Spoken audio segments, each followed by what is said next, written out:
All-Stars 8, I think, will be a paradigm shift in the Drag Race franchise.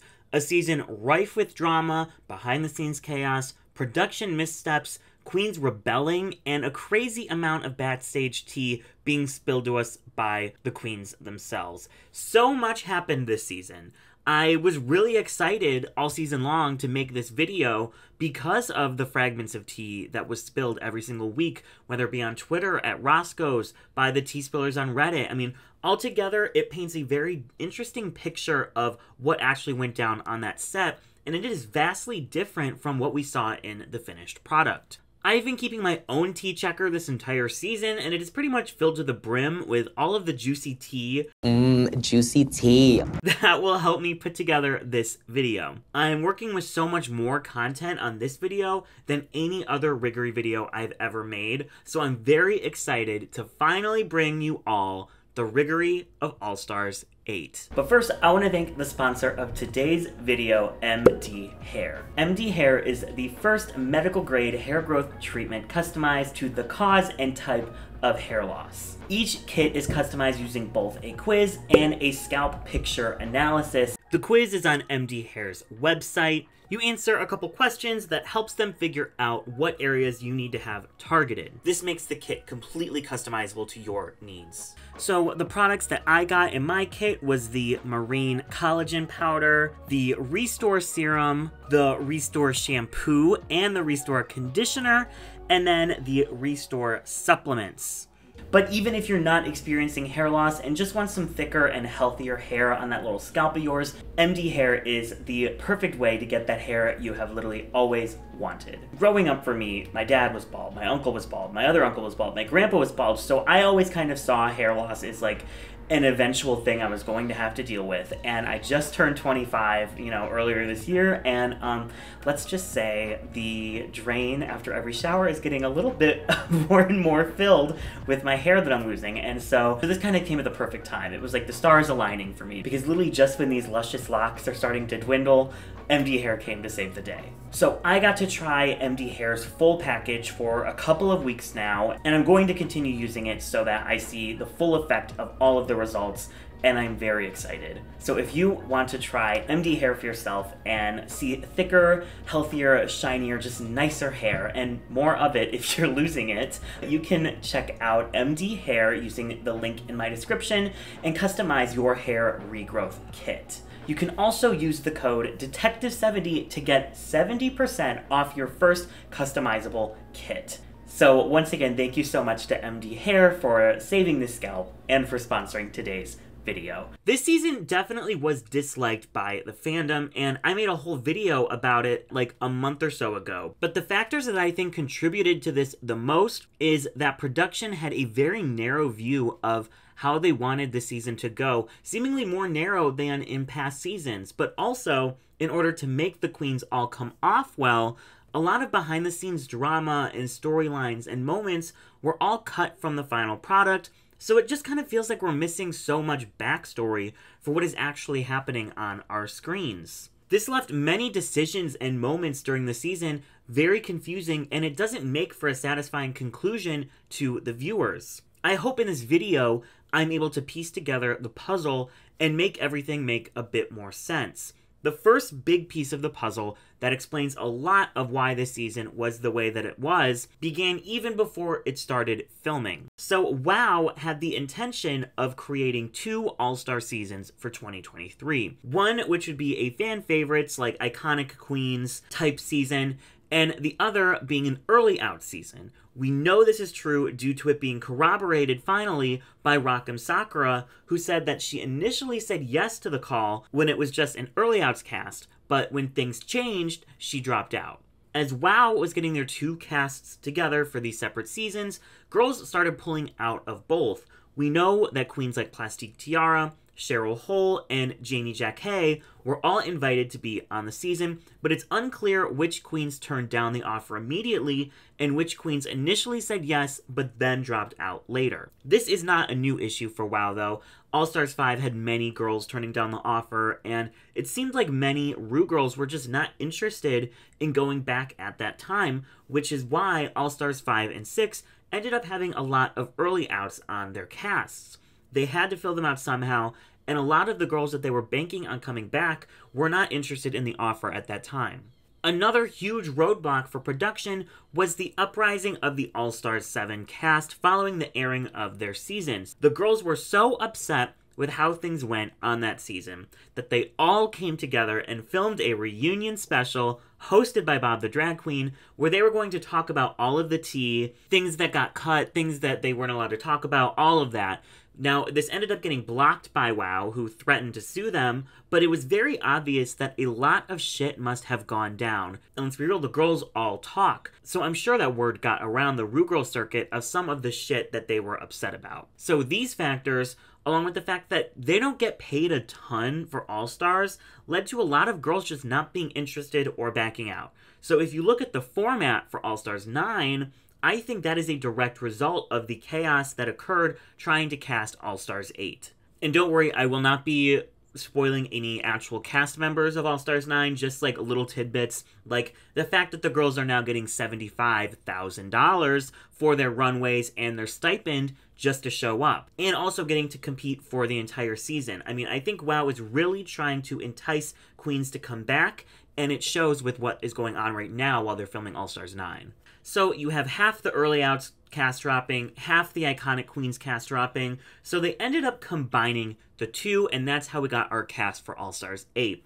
Monica, Mrs. Kasha Davis, Jaymes Mansfield, Kahana Montrese, and potentially Lala, all coming from the early outs cast, and then Darian, Heidi, Alexis, Jessica, Kandy, and Jimbo coming from the iconic queen / fan favorite cast. Well, I bet you're wondering, Derek, you forgot to list Naysha Lopez. Well, that's a whole different story, because Naysha was asked to come on the season only 2 weeks before they left for filming, and by that point, everyone else had gotten their calls 2 to 3 weeks ago. So she already knew everybody who was going to be there, but at the same time, had half the time to get her runways together. I mean, imagine having 2 weeks to get 20 to 30 all-star level runways and looks ready. I think that is why Naysha was especially salty at production and ready to spill all of the tea at Roscoe's. I mean, she did all of that only to get eliminated second. I would be very pissed too. So we finally have our cast, and they're all getting ready to leave, but the strategizing begins before they were ever on set. Because the girls talk, they know who's going to be on the cast, and it makes sense to pregame, especially with this lip-sync assassin and voting system format that they have. One alliance that we know came together before the season even started was Heidi, Jimbo, and Kandy, who all agreed that they were the 3 biggest threats on the cast and would look out for each other once the season started. But there were also so many relationships on this cast. Darian and Kasha have been friends for decades. Naysha and Jessica have been friends for 20 years. Alexis and Kandy have known each other and worked together for years in New York. Kandy and Lala got close on the set of season 13. They've remained close since. So this season was kind of a melting pot of relationships, and things were bound to get ugly with the format that they were being forced into. So imagine all of this shit going down, and the queens have not even gotten to set yet. So of course, chaos was bound to erupt, and erupt it did. The queens get to set, they start filming. It's known that they were not aware what the format was going to be beforehand, and some thought there was a shot that the All-Star 7 format might stick around. Notably, Heidi and Alexis have both said this, and I mean, those were the two that really struggled with this voting system format. I think they were really holding out for hope there. So let's dive into the actual season now. Episode 1 is the Girl Groups Challenge. They have to write their own verses and make their own choreo to Money, Success, Fame, and Glamour, which I think was an amazing girl group song, both versions. But there was also 3 runways they had to showcase in this episode: Famous Then, Now, and Forever, which also factored into their critiques and their placements. So looking at the placements, I would say most of them make total sense. Alexis Michelle had some of the best runways of this episode and had a very solid verse and performance. Kahana annihilated every aspect of this episode. Lala showed improvement on her runways from season 13 with only 1 misstep, and also had one of the best performances in the challenge. Jaymes Mansfield we're going to have to come back to, because that's a whole other story that explains a lot of stuff that happens later on. As for the bottoms, Monica Beverly Hills, I think, definitely struggled in the challenge, and I really think only one of her 3 runways was a standout. I think she was kind of the obvious bottom placement for this episode, and then figuring out the other one is a little bit more difficult. Darian is kind of a sketchy case here. The critiques basically blame her entire bottom placement on her Billie Eilish runway, which, if you ask me, it is full camp, it's beyond iconic, the girls who get it, get it. I thought the reason she could have been in the bottom was more for her choreo in the challenge, which she was always just a little bit behind on, but that wasn't really harped on much in the critiques. Basically, all of the cast, though, has said Darian did not deserve to be in the bottom here, and instead it should have been Jaymes Mansfield. And this leads, I think, to James's kind of wonky run on the season where she's killing it, but it never really seems like her sisters are rallying around her like they do Jimbo and Jessica when they're also doing really well. Well, that's because this episode was an absolute nightmare for Jaymes Mansfield, and they cut literally all of it out of the edits. During the choreography sessions, where the queens are making their routines and they're figuring out their performance, Jaymes was a total disaster. She was crying, she was threatening to quit, she was saying she couldn't do the choreo, and if you watch the actual performance, I would say Jaymes was the absolute worst performer in that entire cast in this challenge. But what makes it hard to judge this episode is there is so much to base the critiques off of. And Jaymes did so well in other aspects of the episode. Her verse was amazing. She brought stage presence when she was doing her moment. Her runways were all super fun and showed her growth from season 9. But, I mean, her choreography was so bad. It was so bad. So does that justify her bottom placement? To the girls on this cast, yes. And when she was saved from the bottom and was low-key actually in the top, it was kind of a death sentence for Jaymes Mansfield. Threatening to quit in episode 1 before the first challenges even happened, and then not even being in danger when 2 girls who are in the bottom who would both fight tooth and nail just to be there, just is not a good look when you're in a competition. And it was kind of inevitable at this point that, like, once Jaymes hits the bottom, her goose is cooked, all because of this one episode. Jaymes was a huge fan favorite from the season, and one of the only queens who I think gets a full redemption storyline from her original season. Watching James's journey from being that timid and scared queen on season 9 to growing her YouTube channel and creating a space for herself to flourish, growing an audience, and proving to the world that she's better than what they saw on season 9, it was just really great to watch, and I was beyond excited to see Jaymes get a second shot. She's one of the first eliminated girls who I really think earned a second chance and could legitimately do amazing, Kimora and Tempest being the other 2 that come to mind. She showed this season why she is a powerhouse with amazing performances in the comedy challenges and the design challenge, but unfortunately, because of this episode 1 meltdown, that's something that people don't forget when they're in competition with you. And it was definitely the beginning of the end for Jaymes Mansfield in that moment. I think production knew this, and so keeping her out of the bottom was a way of sparing her and ensuring the person who they wanted to go home first did. And I think you can really compare this to All-Star 6's premiere, where Serena Cha-Cha was in the bottom and pretty much destined to go home, despite someone like Jiggly Caliente, who could have easily been in the bottom 2 over her. Monica and Serena are 2 queens who kind of don't get talked about a ton. Serena does now because of, like, the wig gate and her stint on All-Star 6, but prior to that, besides people making everyone but Serena jokes, she really was just not a part of the Drag Race zeitgeist. The same could be said for Monica Beverly Hills, who, besides being a bullet point in, like, a trivia section on Wikipedia for coming out as transgender on season 5, she was not really talked about much in the fandom. There are queens who have huge internet presences or are on all the tours, going to all the popular venues, and these are the queens who usually get talked about and brought up a lot. Monica, unfortunately, had none of these things, so as with many drag performers now in the Drag Race empire, of course some of them are going to get set to the wayside.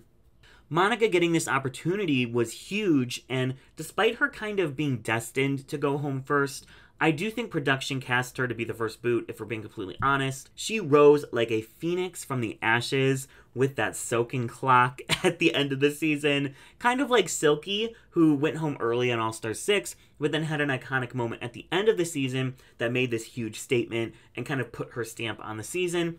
Monica had the same thing happen here, and I'm so happy for her. If producers wanted Monica to stick around, that very easily could have happened if they just put Jaymes in the bottom with her, and Jaymes probably would have went home almost universally in the vote. But by saving Jaymes, they sealed Monica's fate, as Darian had more friends on the cast and performed better overall in the episode. Another thing to note is that there are no low placements on this season, and that's the first time this has happened on All-Stars since All-Stars 2.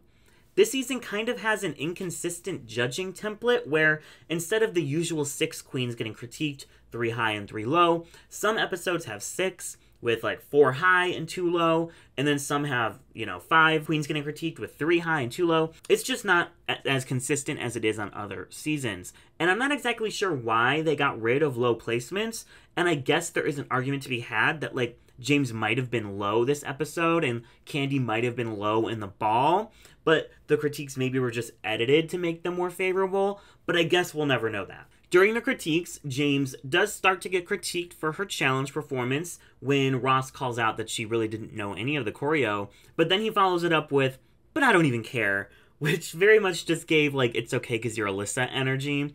In the end, we know why Jaymes was saved from the bottom, but it still doesn't make it any less rigged. Kahana is named the winner of the episode, which I don't think can be argued by literally anybody with working retinas. She takes on the first lip-sync assassin of the season, Aja LaBeija, and to anyone who watches my channel, I'm sure you all know that I was squealing and jumping and like losing my mind over this. They lip-synced to Freakum Dress by Beyonce, which was just like, the stars had to align for this moment to happen, and I feel so blessed and so thankful for it. This was the lip sync of the season, so it kind of sucks that it happened in the first episode, and like none of the other lip syncs could even compare, but whatever. I fully believe Ru would have made this a double win if it wasn't the first episode, but Aja wins, which wasn't really rigged. I mean, I think they both annihilated, they both deserved to win for different reasons. And Monica becomes the first to go home and the first to be entered into the Fame Games, which was the big twist of the season. We're going to pretend like this doesn't exist until we get to the end of the season, so let's put that on the back burner for now. We go into the second episode, which was the RDR Live Challenge, which was the SNL spoof, and it also had my favorite runway of the season, the Net Gala.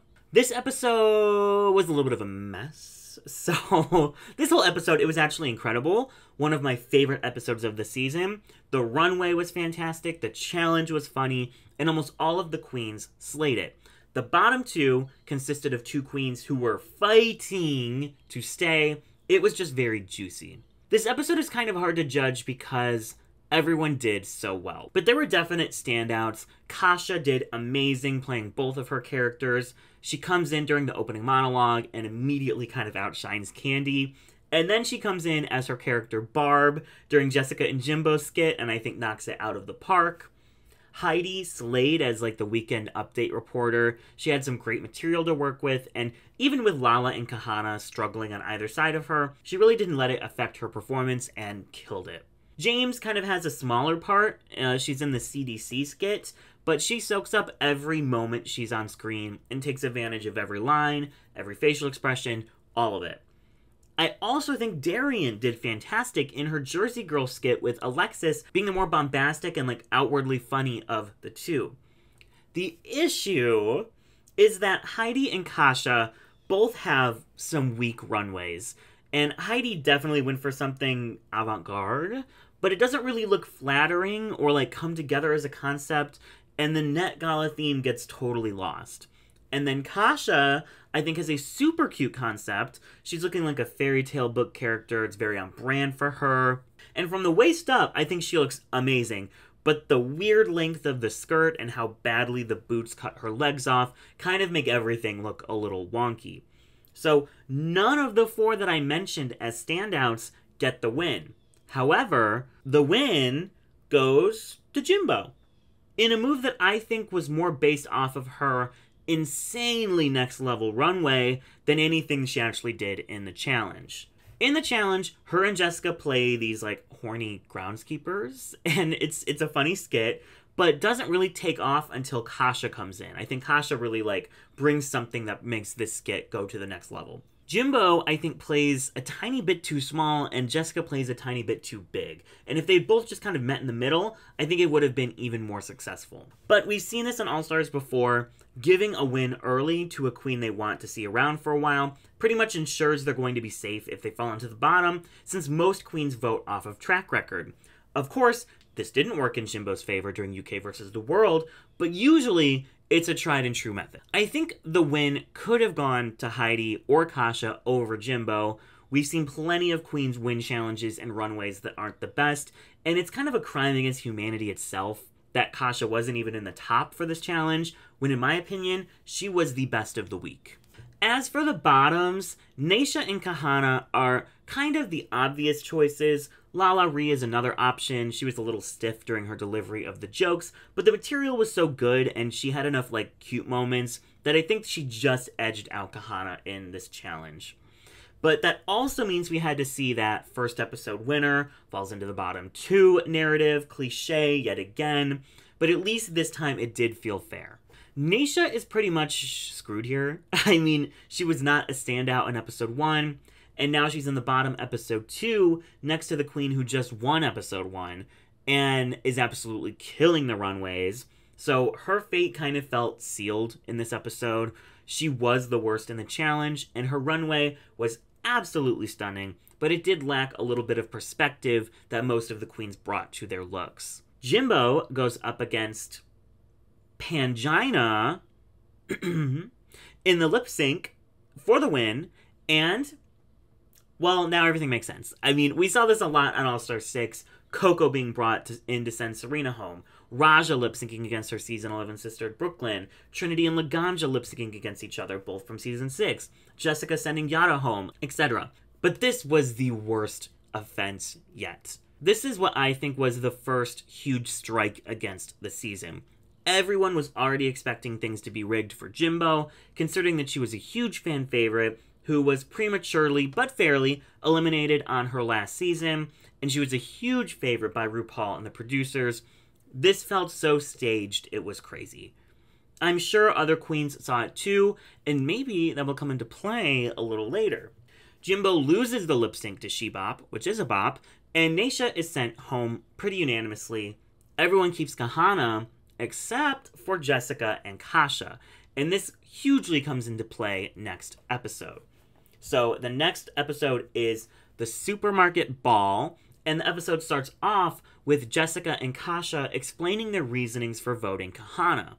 Jessica admits she's been friends with Naysha for 20 years and she couldn't bring herself to vote for her, which is pretty much accepted by everyone, except for like Kahana a little bit, but Kasha doesn't really have a solid reason, and this leads to many others becoming wary of Kasha's strategy in the competition, for which I don't think she had one.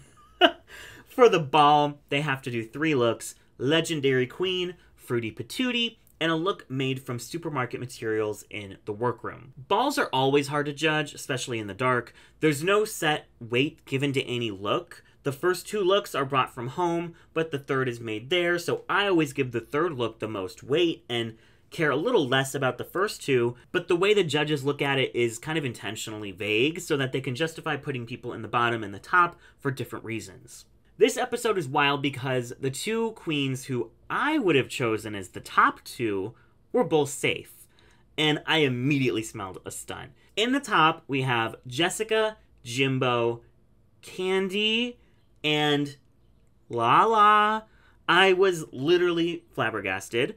Jessica somewhat makes sense to be in the top. I think her first 2 looks were adorable, but the look that she made was just a little simple. It was objects glued to a corset, which is usually a huge no-no, but I guess they let it slide this time, as both Jimbo and Jessica did this, and they were both in the top.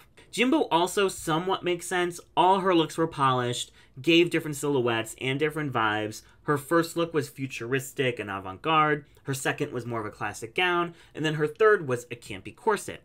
So, okay, checks out. Kandy and Lala, though, I mean, I thought Lala was about to be in the bottom. Her first look was the most successful. It had a perspective. It was different from what everyone else had done. It was fun. But her second look was half-baked. Cute concept, not executed the best. And her last look was definitely an improvement from the bag ball look she made, but it was similarly extremely simple.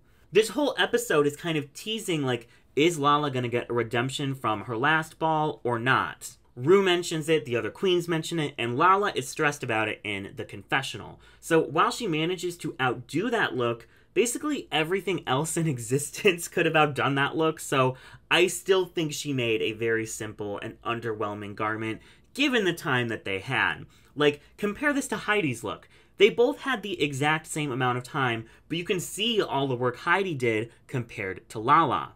The fact that she was given the redemption storyline, despite not earning it, was definitely annoying to me, especially when Kahana was snubbed of a top spot and could have continued her redemption arc that was set up in the first episode.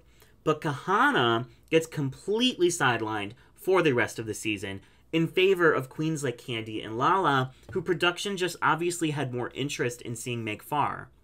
Much like the first episode, where Jaymes was still in the top, despite clear issues with her performance that were called out, the same thing happens with Kandy here. Michelle points out that most of her silhouettes have been very similar, just, bodysuits, but Kandy's still given positive critique and ends up in the top. And this episode felt like a way of giving Kandy a moment in the spotlight, something they do a lot on Drag Race. I think about the design challenge on season 15, where multiple girls who should have just been safe all ended up in the top or bottom because they'd yet to be critiqued by episode 4. They needed to be showcased. And I kind of feel like the same thing happened to Kandy here. She'd been safe for the first 2 episodes, and as someone production obviously loved, it's good to have her in the mix during critiques. The bottom 2 of this episode is Kasha and Darian, and I feel many ways about this. One, what is the point of putting them in the bottom together and then not giving them literally any time whatsoever to their storyline of their friendship? I mean, I was baffled. Literally mentioned, once in Untucked, and that's it. For these, lifelong friends that, everyone knows are super close, to be in the bottom, and it's not even a part of the storyline of the episode, was just what? What is the point of this? I also feel like the bottom is really hard to determine. I mean, I would say the bottom 3 is Kasha, Darian, and Lala, with Kasha, definitely in the bottom, and the other spot is very, very close between Darian and Lala, and I don't think it was rigged that Darian was there. It just kind of was unfortunate because 2 times in a row now, Darian is in the bottom 2, when another queen definitely could have taken that spot. Now, this episode is wild because we saw Kasha absolutely obliterate her chances of winning. She makes 3 fatal mistakes. 1, voting against the group without having a solid reason to. 2, making her speech on the main stage to Ru, which came across as a goodbye message to some of the queens. And 3, telling people that she would be fine if she was sent home. I think there's definitely a path where Kasha survives this week. She hadn't been in the bottom, Darian had. All she had to do was fight to stay and give a better reason why she voted for Kahana, and I think she would have been alright. But because she does neither of these things and Darian puts up a really big fight, Kasha is unfortunately sent home. And I was so depressed. I mean, I've been campaigning and begging for Kasha to come back for years, so to see her finally get her chance and then watch it get cut short so quickly was heartbreaking. This is also the episode where Heidi kind of starts to break down.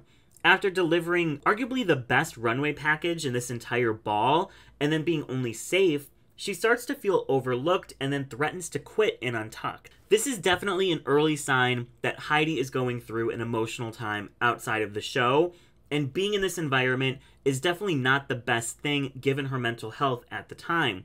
but she's definitely making points. She easily could have won episode 2 and episode 3. So it's hard to not feel like production just does not have you in mind as someone they want to see succeed. We're not going to talk about like what if Heidi won the challenges or like what if Heidi didn't quit, because she made this decision and who knows what factors would have changed for her to not have made it. It's just not something I want to speculate about. I similarly felt the same way about Isis on Canada versus the World. So that's that.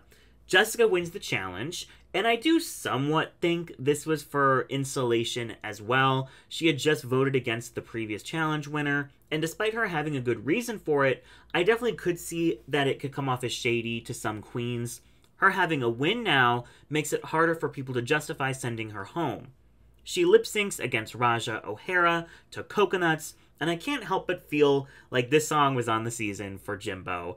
And the fact that it was used in the ball, a challenge Jimbo won on UK versus the World, I think means they definitely were thinking she was a potential winner option when the ball came around. Raja doesn't have a breastplate, so she loses against Jessica, and Kasha is eliminated. But the vote was pretty close between Darian and Kasha, showing that the group was not just going to be coming to a consensus together every single vote. The next episode is the commercial challenge, where this time they have to make TV show trailers, and they're split into groups randomly by popping balloons on the pit crew's asses.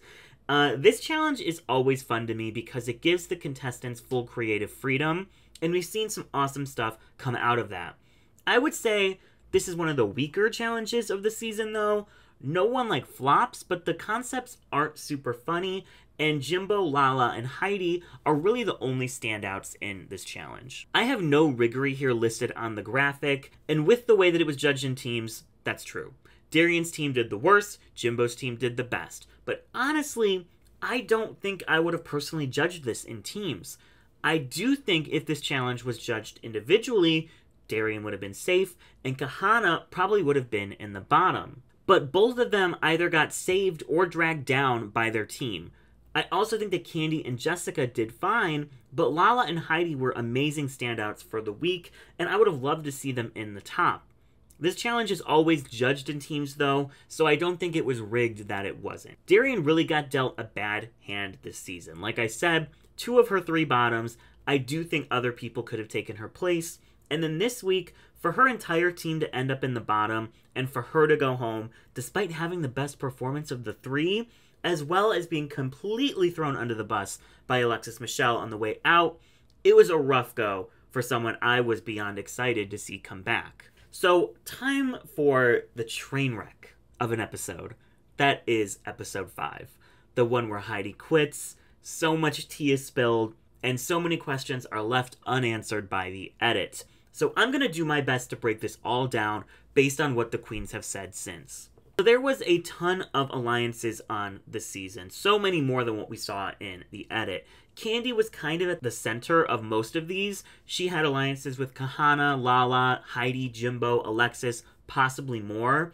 I mean, Kandy was the strategic mastermind of the season, and I applaud her for that. But Kandy also kind of put herself in a bad position because as someone who loves to start drama, there were a lot of people who could have compared notes and realized Kandy was in cahoots with half the cast. The main alliance that kind of had a bunch of different offshoots was Heidi, Jimbo, and Kandy, as I mentioned earlier. But Alexis was trying to worm her way in, sending letters to all 3 of them, apparently saying she thinks it's in all of their best interests to work together.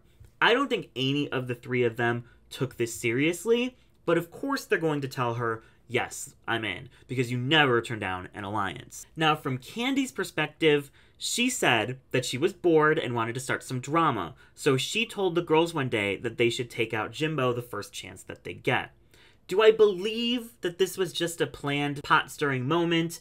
Maybe. I'm not sure. I wasn't there, so who knows. I wouldn't put it past Kandy to just, like, troll around for fun. Love her. Love Kandy. Heidi has a much different story that involved Kandy plotting and planning on multiple occasions starting after Jimbo's second win about taking her out. So when Kandy calls Heidi out for spreading this around and then telling Jimbo, I think this is kind of what Kandy wanted. A storyline, some drama, some good TV, which is obviously why she got casted and what production is looking for by having her there. Kind of like Gia Gunn on All Stars 4, she's just doing what she knows the producers want her to do, probably in hopes that they keep her around longer for it. Now, the big moment in this fight is when Alexis gets brought in and is asked to corroborate Heidi's story. She initially says Heidi's telling the truth, but then she goes back and says that no, Heidi's not being truthful in what she's saying. And this had people in a frenzy online, accusing Kandy of using scare tactics on Alexis, gaslighting Heidi together.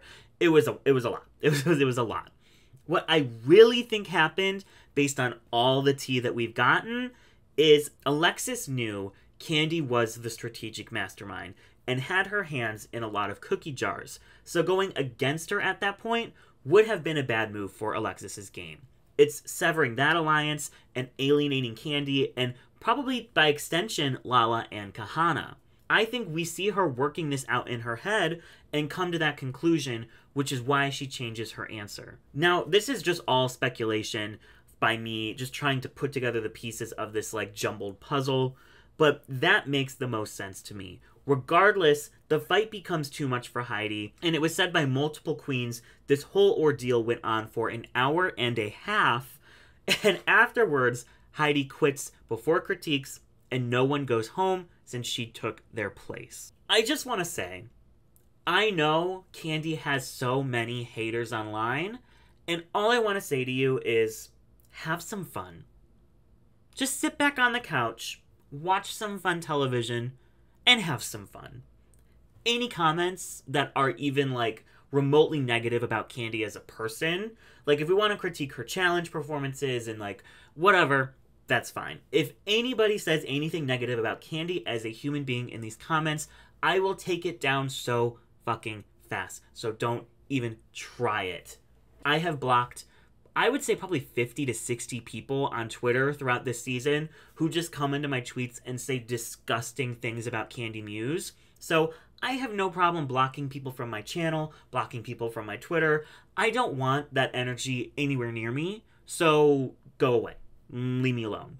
Keep the thoughts to yourself, and let's all just move on with our lives. So we can still discuss the challenge and the placements even though no one went home, because this is a pretty meh snatch game. No one completely flops. Even Kahana, who does the worst, lands a joke or two. Now, from what we saw in the edit and what the queens have said after being there, it paints a different picture of how it actually went down. Based on the edit, it seemed like Jessica and Kahana were the clear bottom two, and everyone else at least landed one or two jokes. But before she quit, the queens very much assumed Heidi was going to be in the bottom with Kahana. Kahana even said that she knows she was meant to go home here at Snatch Game, probably being put in the bottom with Heidi and then sent home against her. Now, many queens have said this, that on the day they went home, they knew it was coming because of the vibe that producers were giving off and the questions they were getting asked were all kind of alluding to it. I think that with Heidi quitting and not being able to be critiqued, they had to justify Jessica being in the bottom and probably wanted Heidi leaving with a better perception than the last thing we see is her flopping questions in the Snatch Game. Either way, once Heidi's gone, based on the edit, it makes sense Jessica took up that other bottom placement. Kandy and Lala weren't particularly funny, but they weren't seen flubbing any questions like Jessica was.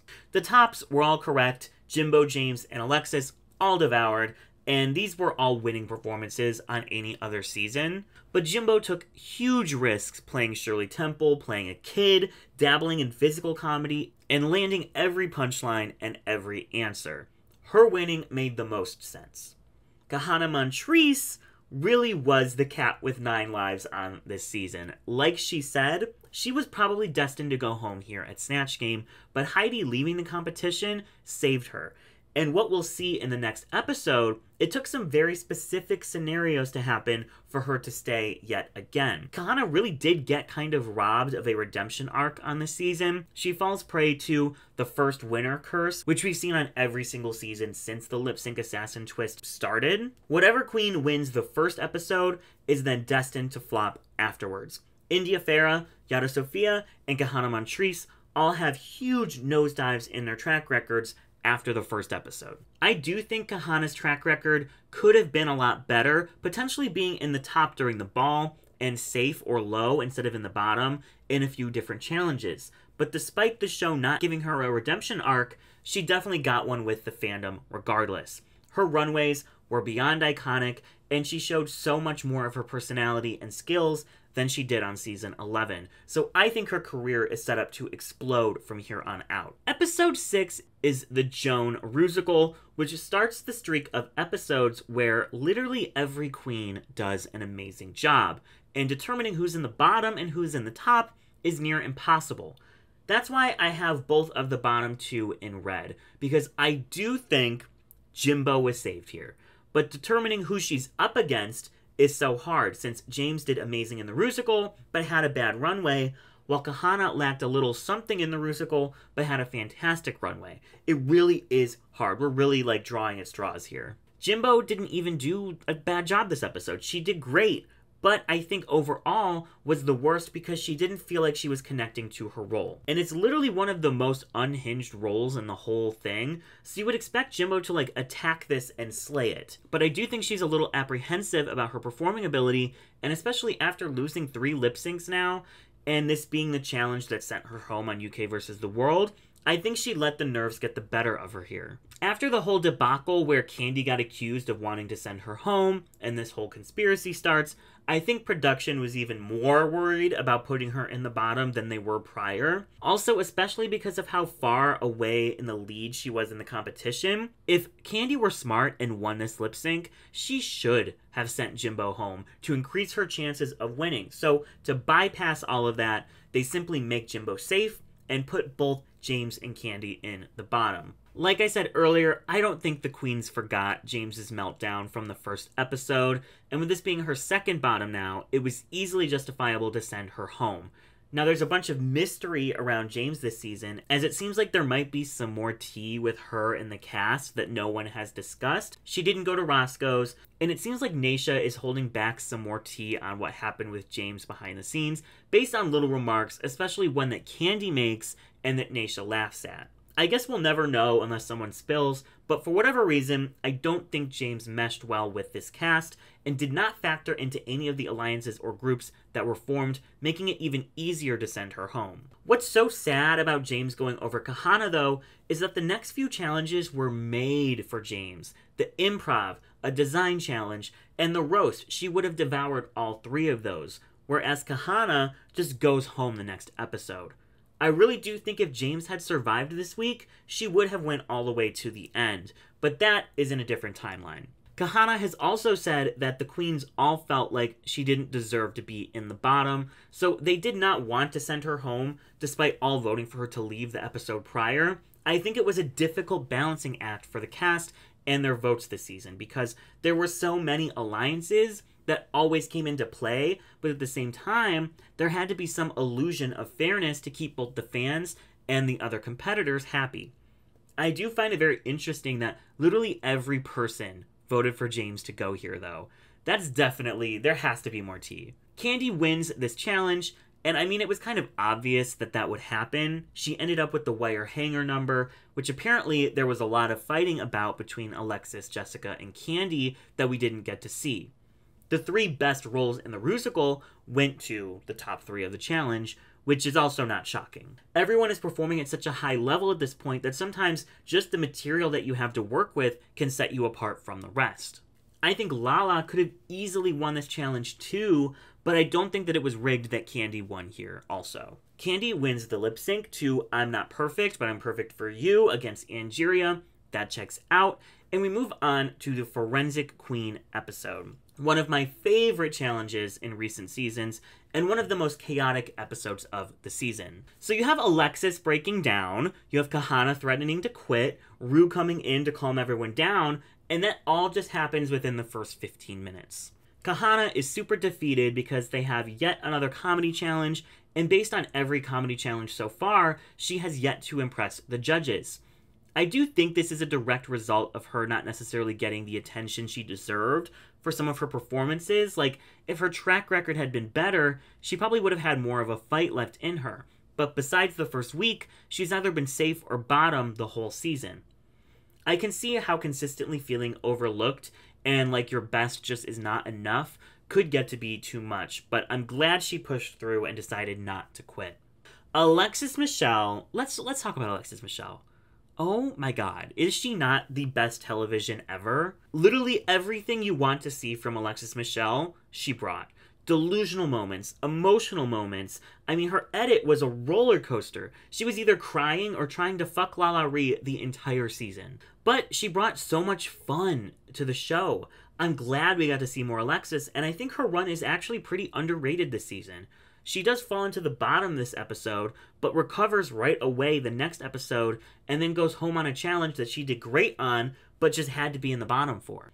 She's definitely spiraling a bit this episode due to not getting the part she wanted yet again, but I can't fault Kandy or anyone else for sticking to their guns and fighting for the parts that they want, because at the end of the day, this is a competition, and if Alexis is just going to give up as easily as she has with these, like, picking role moments, then that's on Alexis and that's not on the other girls. This challenge is so much fun. It's a true crime, like, Snapped parody, basically, about Lil Poundcake going missing, and wow, does everyone do a great job.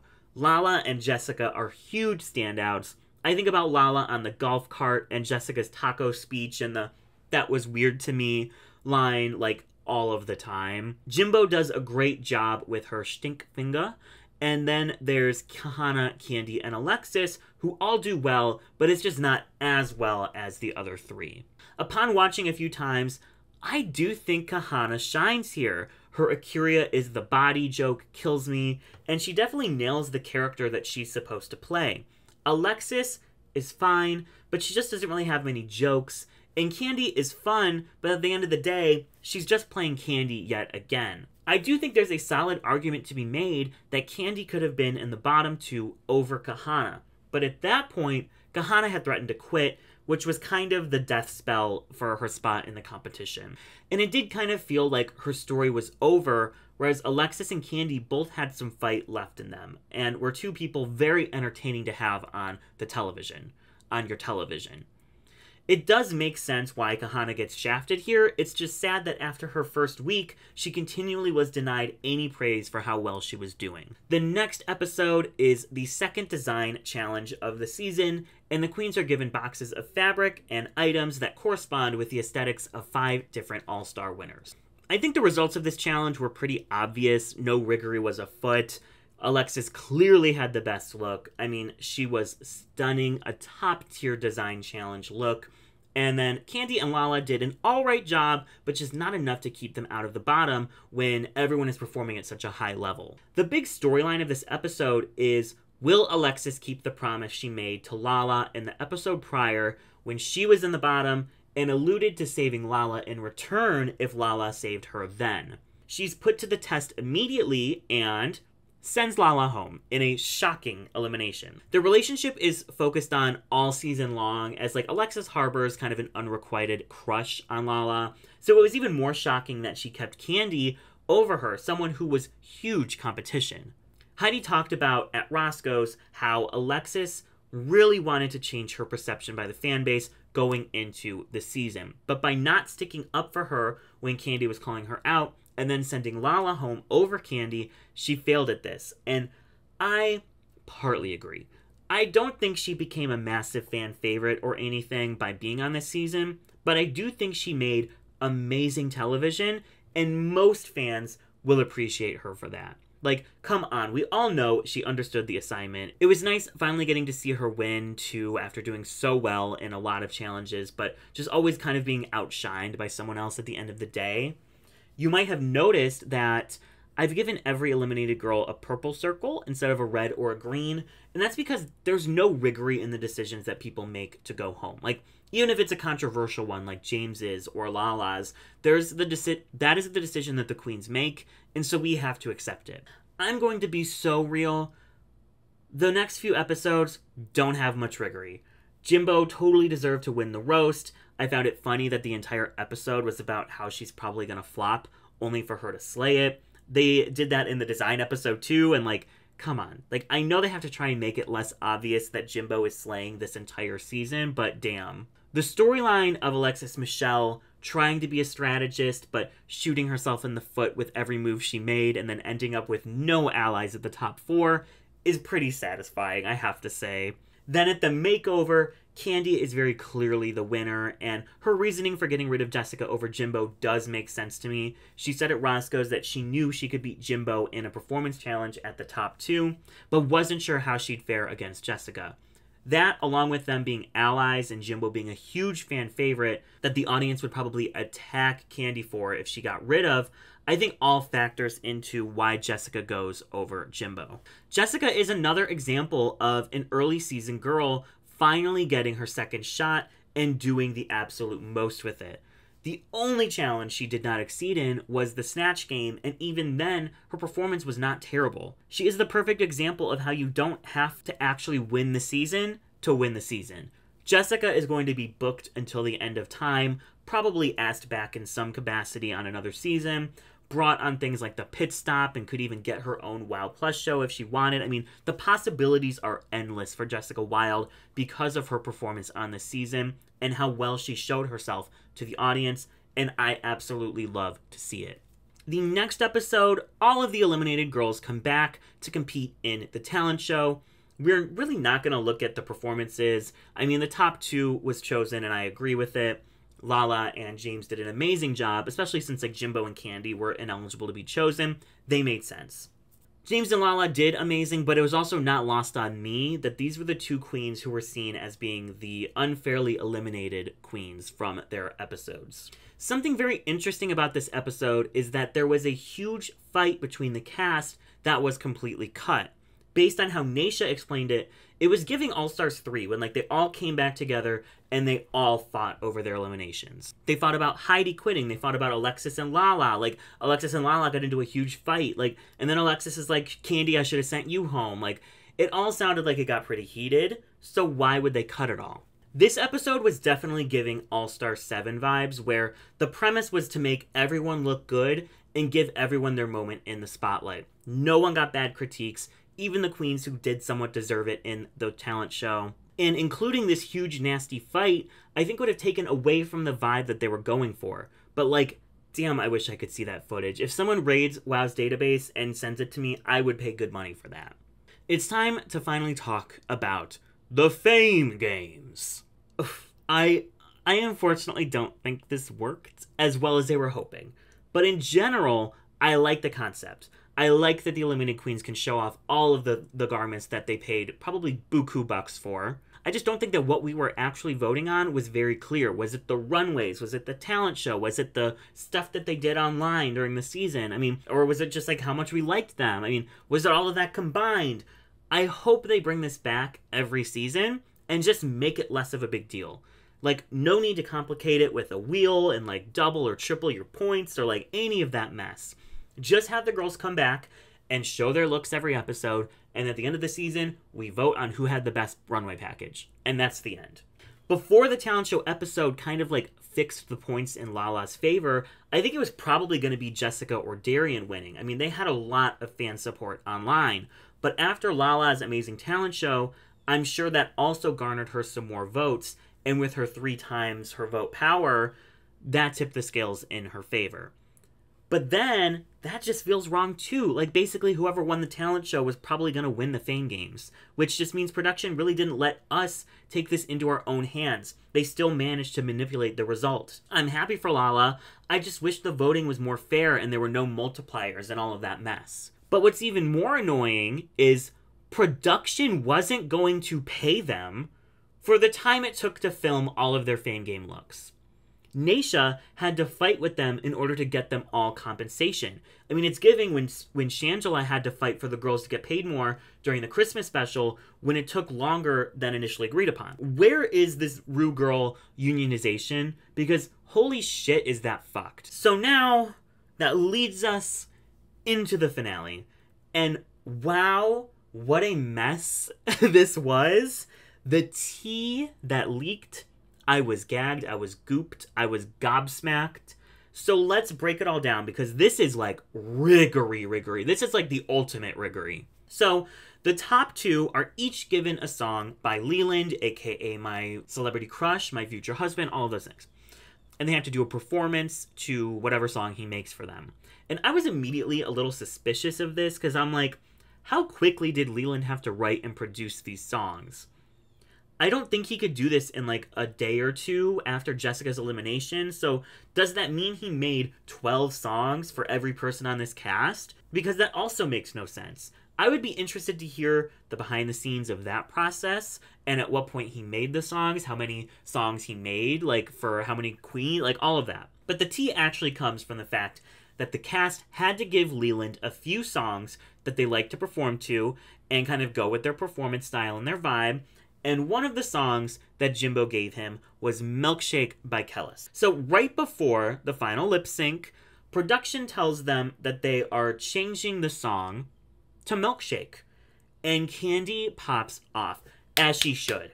Because not only this, but they make Kandy film her number, her performance, many times. Even saying like, oh, you should do a take where you just have fun with it. Which obviously means they're trying to get a take where she messes up and then can justify crowning Jimbo, which I don't think they really needed to do. Like, Jimbo had the much better track record and had more fan support. So I don't know why they felt like they had to, like, sabotage Kandy at every given chance in this episode. Turns out, in one of the takes, one of the many, many, many takes they made Kandy do, she hurts her ankle. But Kandy is a smart bitch, and Kandy knows what's up, and when she's asked about this in the confessional, she refuses to acknowledge that it happened, meaning that they likely cannot use that footage. And after all of this, Kandy pops off. She threatens to quit, she tries to leave the set, and then suddenly this huge issue that like made them have to switch the lip sync song is fine. It's fine. Everything's fine. No, we can switch it back. No, of course we could do Don't Funk It Up by Sylvester. Like, no, oh my gosh, I know we can do that. I mean, holy shit. This is just such blatant riggory, and I'm glad that Kandy let them have it because they seriously cannot get away with this.